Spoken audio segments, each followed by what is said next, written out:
প্ৰিয় বন্ধু বান্ধৱীসকল, আমি জীয়াঢল মুখলৈ যাত্ৰা কৰি ওলাইছোঁ। আমি ওলাইছোঁ বৰদলনি লেখিকা সমিতিৰ সদস্যসকল জীয়াঢল মুখত পিকনিক খোৱাৰ উদ্দেশ্যে। আমি 15 নং ৰাষ্ট্ৰীয় ঘাইপথেদি আহি আছোঁ আৰু এতিয়া সোঁ চাইডে সোমাই যাম। এইফালেদি আমি সোমালোঁ। এইফালেদি সোমাই আমি আহি আছোঁ এতিয়া।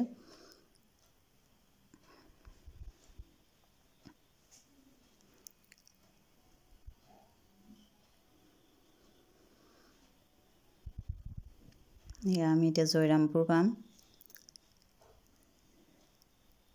জয়ৰামপুৰ পালোহি। এতিয়া জয়ৰামপুৰেদি আমি সোঁ চাইডে সোমাই যাব লাগিব।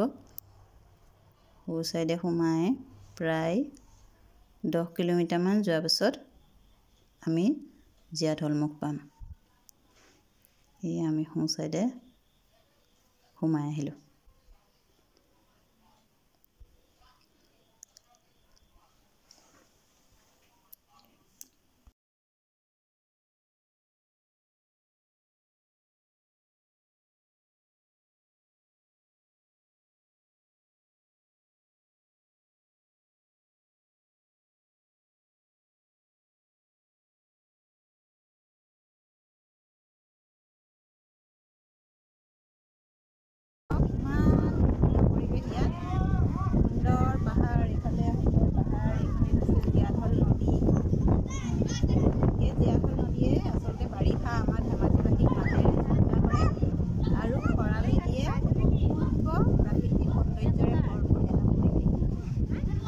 ইয়াত আজি পিকনিক খাবলৈ আহিছে বহুতো লোক। চাওক কিমান পিকনিক পাৰ্টি আহিছে আজি। চাওক কিমান পিকনিক পাৰ্টি আহিছে আজি। আজি যিহেতু দেওবাৰ কাৰণে আজি ইয়াত পিকনিকৰ বহুকেইটা পাৰ্টি আহিছে।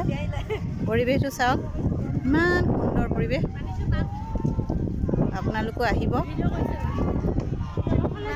আপোনালোকো আহিব ইয়াৰ জীয়াঢলৰ মনোমোহা প্ৰাকৃতিক সৌন্দৰ্য উপভোগ কৰিবলৈ।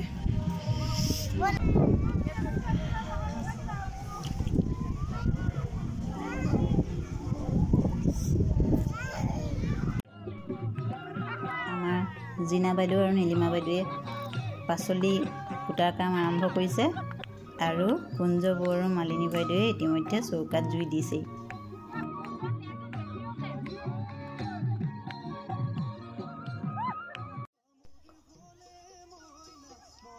মানুহৰ জীৱনটো আচলতে কোনো স্থায়িত্ব নাই, গতিকে আমি প্ৰতিটো পল হাঁহি ধেমালি এবাৰ কৰিব লাগে। সেয়েহে আমিও অলপ ফূৰ্তি কৰিলোঁ।